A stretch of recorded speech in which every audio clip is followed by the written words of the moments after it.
కొన్ని ప్రశ్నలు నేను రేవంత్ రెడ్డి గారిని మీడియా ద్వారా నేను అడగదలుచుకున్నా, సమాధానం చెప్పాలని నేను కోరుతా ఉన్నాను. మిమ్మల్ని అమెరికాకు ఆహ్వానించింది ఎవరు? ఏ సంస్థ, ఏ స్థాయి నాయకత్వము? రాతపూర్వకమైనటువంటి ఆహ్వానమా లేకపోతే నోటితో మిమ్మల్ని పిలిచినారా? ప్రజాధనంతో మీరు చేస్తున్నటువంటి ఈ పర్యటనకు అపాయింట్మెంట్లు ప్రభుత్వం పరమైనటువంటి లాభాపేక్ష కోసం మేము పోతున్నామా అనేటువంటి ఒక విషయాన్ని సమాధానం చెప్పవలసిన అవసరం ఉంది. తర్వాత ఎవరు ఆహ్వానించినారు, మీరు ఎవరిని కలవబోతా ఉన్నారు? బోస్టన్, న్యూయార్క్లలో ఖచ్చితంగా మీరు ఎవరెవరిని కలవబోతా ఉన్నారు? వాళ్ళ పేర్లేంటి, హోదాలేంటి, వాళ్ళు రిప్రజెంట్ చేసే సంస్థలేంటి?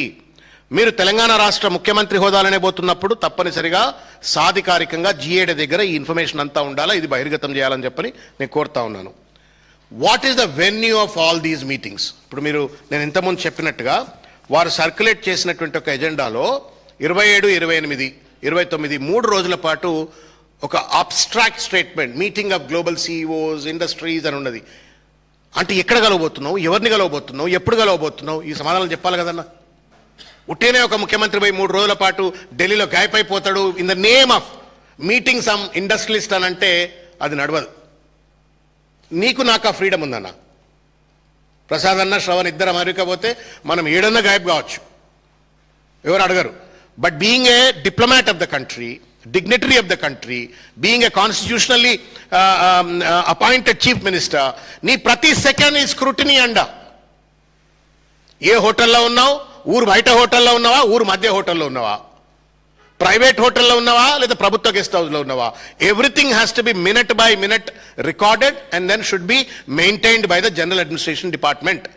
Now that the government of India has cancelled your trip, everything has to be made public. నువ్వు ఎక్కడ పోయినావు విషయాన్ని.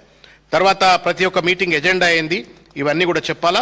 ముఖ్యంగా మమ్దానికి సంబంధించిన విషయం ఇవాళ మీరే ప్రచారం చేసుకుంటున్నారు రేవంత్ రెడ్డి గారు. కాబట్టి నేను అడగదలుచుకున్నా, Mamdani is not an anti social element, కలవాలా, తప్పులేదు.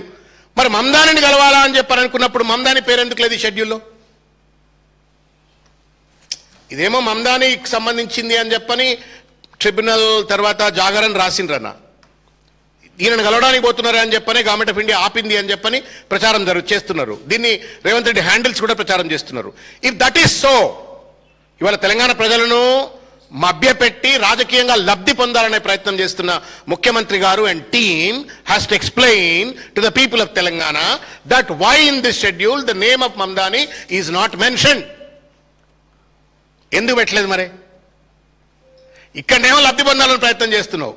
మమ్దాని అంటే మనోళ్ళు ఏదో అరే హమారా ఆద్మీ అయినా అని చెప్పని కొంత ఏదైనా ఎమోషనల్గా గురైపోయి నన్ను బచాయిస్తారో నన్ను రక్షిస్తారేమో అని అనుకుంటుండొచ్చు. మరి మమ్దాని పేరు ఎందుకు లేదు ఇక్కడ? అంటే మమ్దాని పేరు మీద ఆమ్దానికి పోతున్నాం అన్నట్టున్నది. ఇది అనుమానం వస్తుంది కదన్న. పేరు ఒకటిది ప్రతిఫలం, ఒకళ్ళ పేరు మీద ఒకళ్ళతో డ్రామాలు ఆడినట్టే కదా. కాబట్టి ఇది బయట పెట్టవలసిన అవసరం ఉందని చెప్పని తెలియజేస్తూ, చాలాసార్లు పోయిండు అమెరికాకు, దావోస్కు పోయిండు, 4.5 లక్షల కోట్లు అన్నారు, ఏమో అన్నారు. మొత్తానికి ఏది కూడా ఇంతవరకు సమాధానం చెప్పలే. ఇది రేవంత్ రెడ్డి గారికి నేను అడిగినటువంటి ఒక తెలంగాణ ప్రజల పక్షాన్ని అడిగిన ప్రశ్నలు.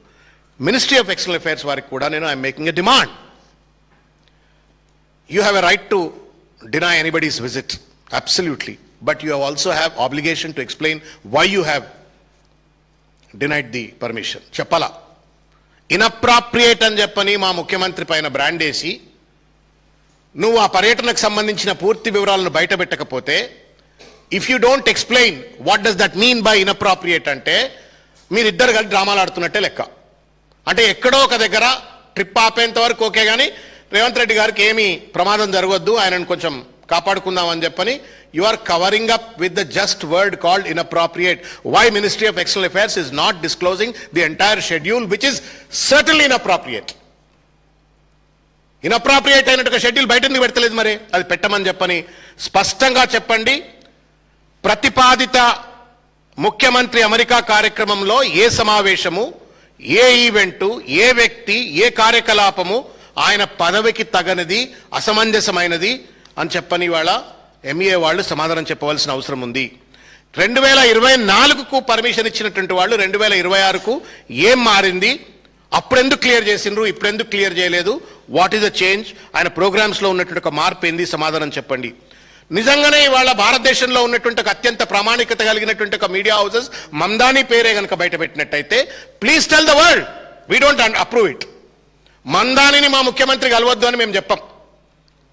We don't say that Mamdani should not be met by our chief minister. కలవాలనే కోరుకుంటున్నాం. మాకు కూడా మోకాదులతో మేము కలుస్తాం, ఎందుకంటే is one of the largest cities mayor కాబట్టి మేము కూడా కలుస్తాం.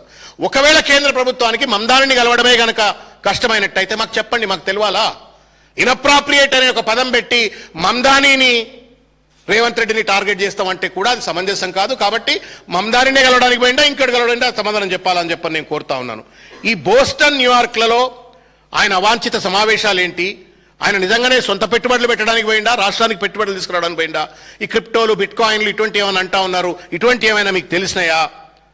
పార్లమెంట్ ముందు పెట్టవలసిన అవసరం ఉంది, తెలంగాణ సమాజం ముందు కూడా పెట్టవలసిన అవసరం ఉంది. మొత్తం ఫైల్ నోటింగ్సు, దీనికి సంబంధించిన మొత్తం వివరాలు కూడా మినిస్ట్రీ ఆఫ్ ఎక్స్టర్నల్ అఫైర్స్ వారు కూడా సమాధానం చెప్పాలి. బోత్ రేవంత్ రెడ్డి గారు, GAD department and the ministry of external affairs both have to respond and then in detail explain to the people what does that mean by inappropriate, and entire schedule minute by minute తప్పనిసరిగా ప్రజలకు తెలియజేయవలసిన అవసరం ఉంది అని చెప్పని ఈ సందర్భంగా నేను తెలియజేస్తా ఉన్నాను.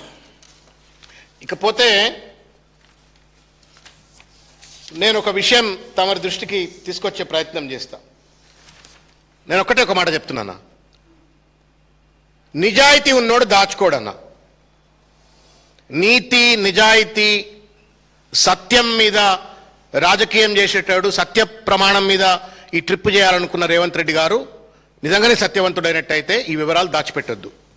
ఒకవేళ ఆయన గనక దొంగ లెక్కలు ఉన్నట్టయితే మాత్రమే దాచుకుంటాడు. కాబట్టి it is the time to prove that Revanth Reddy whether is truthful or untruthful, సత్యవంతుడా అసత్యవంతుడా దయచేసి ఆయన ప్రూవ్ చేసుకోవాలని చెప్పని ఈ సందర్భంగా నేను తెలియజేస్తా ఉన్నా. గతంలో చాలా ఇప్పుడు పొద్దుగాల నాకు మీరు నవ్వుతారు ఇప్పుడు ముచ్చట చెప్తే, పొద్దుగాల ఒక కవి మిత్రుడు ఫోన్ చేసి ఇది పంపిండు. నేర చరిత్రలో టాప్లో రేవంత్ రెడ్డి గారు అని చెప్పని ఈ పంపి దాని మీద వచ్చిన ముచ్చట చెప్పిండు నాకు. ఏందా అంటే, రేవంత్ రెడ్డి గారికి ఒక చరిత్ర ఉంది. కేసీఆర్ గారి ప్రభుత్వాన్ని, తెలంగాణ రాష్ట్ర ప్రభుత్వాన్ని నోట్ల సంచులతోటి కూల్చివేయాలనే ఒక ప్రయత్నం చేసిండు కదా అన్న. ఓటుకు నోటు కేసు అయింది, చేసిండు కదా. కాబట్టి ఇవాళ ట్రంప్తో బాగా మిత్రత్వం నడిపిస్తున్నాడు రేవంత్ రెడ్డి గారు. ట్రంప్ రోడ్డు, ట్రంప్ టవర్సు, ఇంకా ట్రంప్ పెట్టుబడులు చాలా చెప్తున్నాడు. అంటే ట్రంప్ తోటి సయోధ్యలు జరుపుకుంటున్నాడు. కాబట్టి పోయి అక్కడ ట్రంప్ను కలిసి, ట్రంప్ వాళ్లను కలిసి, ఎక్కడన్నా మోడీ ప్రభుత్వాన్ని ఎట్లయితే కేసీఆర్ గారిని సంతులు మోసుకొచ్చి కూల్చే ప్రయత్నం చేసిండో అక్కడి నుంచి ఏమైనా సంతులు పట్టుకొచ్చి వాళ్ళ మోడీ ప్రభుత్వాన్ని కూలుస్తాడా అని చెప్పని ఏమైనా అనుమానం కలిగిందేమో, అందుకే మోడీ అలా ఆపిండు అని చెప్పని నవ్వుకుంటా చెప్పిండు. నేను మీ దృష్టికి తీసుకొచ్చే ప్రయత్నం చేస్తా ఉన్నా. It's not an easy allegation, but it's a fact. మనిషి క్రెడెన్షియల్స్ బట్టి, చరిత్రను బట్టి అనుమానాలు వస్తాయి. కాబట్టి ఇన్ని రకాలైనటువంటి అనుమానాలు ప్రజల దృష్టిలో ఉన్నటువంటి నేపథ్యంలో గవర్నమెంట్ ఆఫ్ ఇండియా, నేను బీజేపీ వాళ్ళకు కూడా ఉట్టుగానే మాట్లాడుతున్నారు, వాళ్ళు కూడా మీరే కదా ఎంపీలు, పోరి పోయి ఢిల్లీకి పోయి కూర్చోరి, మినిస్టర్ ఆఫ్ ఎక్స్టర్నల్ అఫైర్స్ దగ్గర కూర్చొని మాట్లాడరి, బయట పెట్టిరి. You scratch my back, I scratch your back లెక్క డ్రామాలు ఎందుకు పట్టిరా? ఇన్అప్రాప్రియేట్ ఏందో మొత్తం షెడ్యూల్ బయట పెట్టిరి. Go and sit with that external affairs minister, ఆయన పేరు ఏదో ఉంది, పెద్ద ఆయన IAS ఆఫీసర్, ఆయన దగ్గర పోయి కూర్చొని మొత్తం అంతా బయట పెట్టియండి. కాబట్టి డ్రామాలు బంద్ చేయాలని చెప్పని నేను కోరుతూ, రేవంత్ రెడ్డి గారు, you are accountable to explain to the people of Telangana. మొత్తం అన్ని కూడా దయచేసి బయట పెట్టాలా. ఇది ఆమ్దానా, మమ్దానా, రాష్ట్ర పెట్టుబడులా, వ్యక్తిగత పెట్టుబడులా, లేకపోతే ఇంకేమైనా ఎంటర్టైన్మెంట్ పనుల కోసం పోతున్నారా, ఇవన్నీ కూడా బహిర్గతం చేయవలసిన అవసరం ఉంది. ఇది తెలంగాణ ప్రజల ఆత్మగౌరవానికి సంబంధించిన విషయం అని చెప్పని తెలియజేస్తూ ధన్యవాదాలు. Thank you.